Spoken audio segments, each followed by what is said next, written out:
be conscious like never before. They need to hear different messages. Angel has empowered more than 1,500 CEOs in 33 different countries and speaks 5 languages.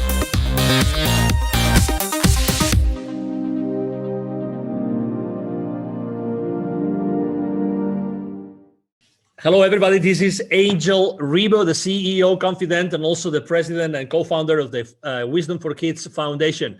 And we are here today with Neville Joffe. Hi, Neville. How are you? Fine. Hi, Angel. Good to see you. Good to see you. Absolutely. So for those that don't know Neville Joffe still, he is an executive educator. And, for the last 25 years, he's trained more than 20,000 C-level executives and business operators in order to help them understand the financial implications of their business decisions.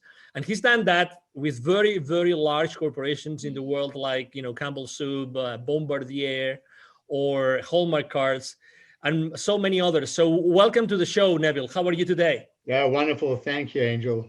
Wonderful. So let's start, because, we started this series of talking about the different chapters of your book, the latest of your books, which is the Baker's Dozen Rules of Highly Successful Business Operators that you see here.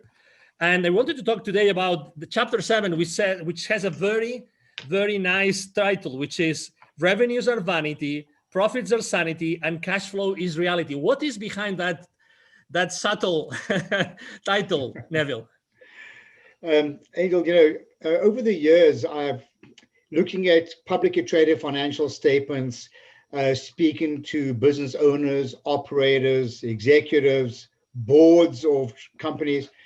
And the first topic that seems to arise, or the measurement of success, if you will, always seems to be, what are your revenues? Have your revenues gone up? Why did your revenues go down?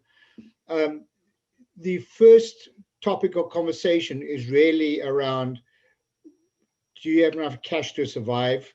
Are you making a profit?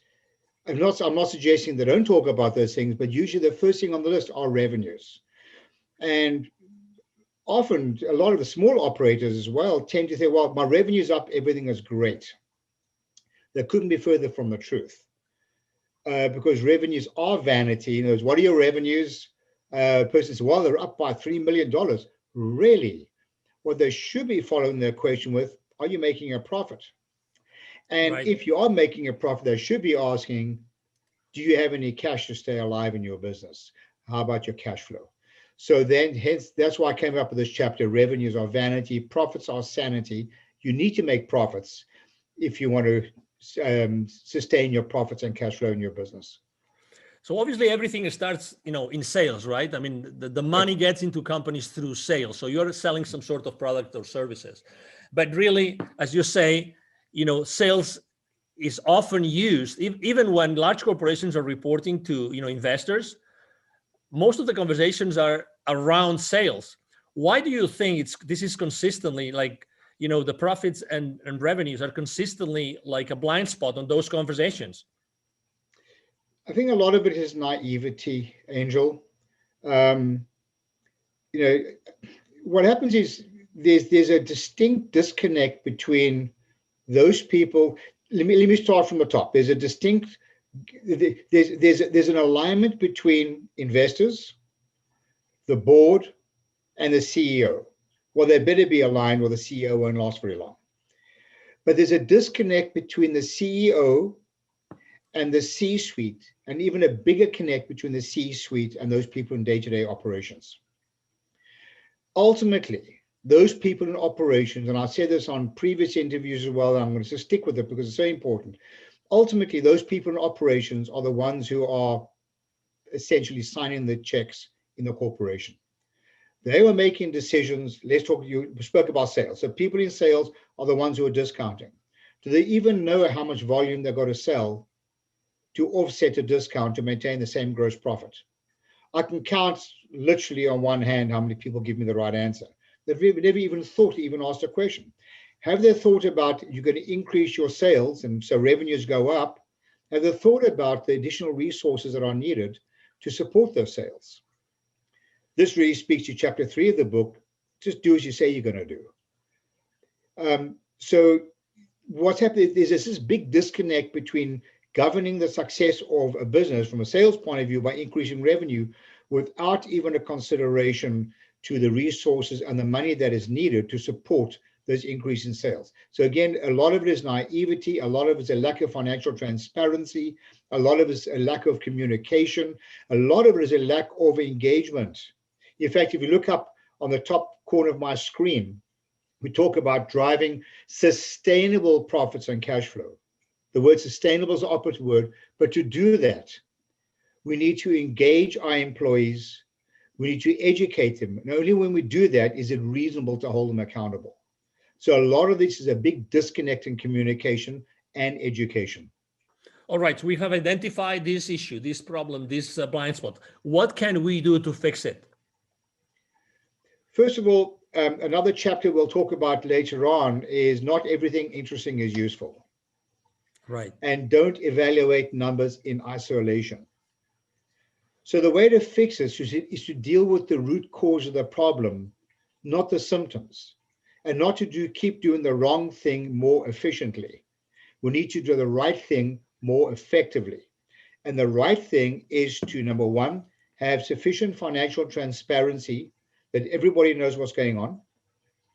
Number two, to ensure that people can connect operational behavior to the ultimate reason why we're in business, which is to drive sustainable profits and cash flow.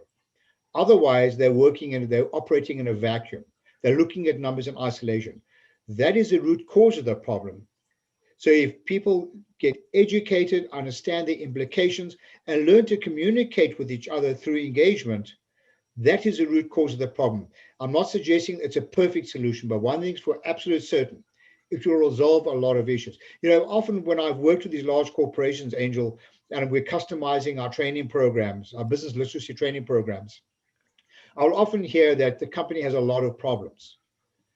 By the time I'm finished customizing it, they realize you don't have a lot of problems. You have a lot of the same problem. Right. And the same problem is lack of communication and engagement and accountability for the right reason, not accountability for the wrong reason. Accountability doesn't have to be a negative term. It can be a positive term as well. That is a root cause of a lot of these issues. So according to your experience, what happens after you deliver that education, that training? What do you typically see that happens immediately in that company, that organization?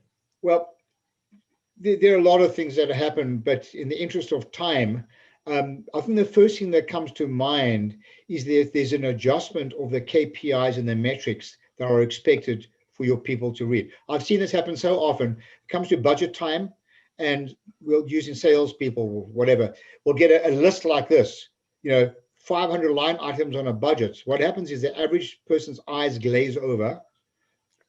They just become overwhelmed with information instead of sticking to what is useful, not just interesting. So the first thing that usually happens is, and the first chapter in my book is called Managing Expectations. The first thing that happens is the accounting department become aware of what is actually needed to move the needle.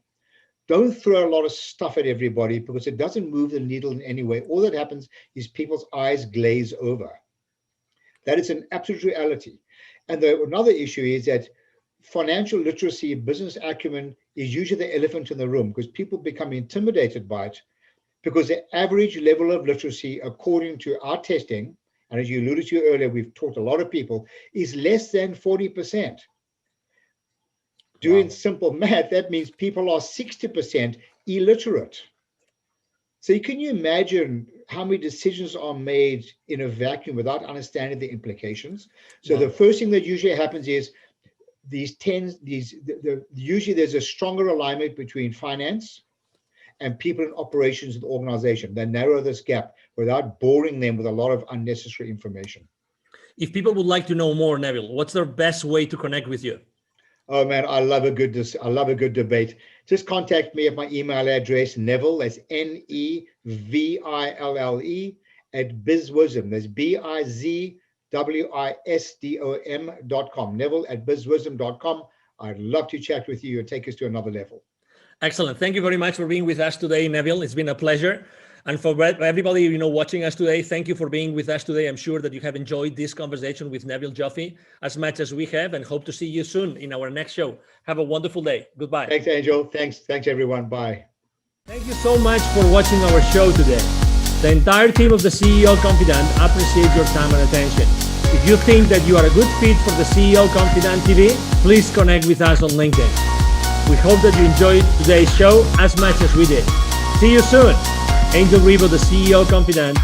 Email address angel@angelrivo.com. Don't forget to follow me on LinkedIn. Thank you.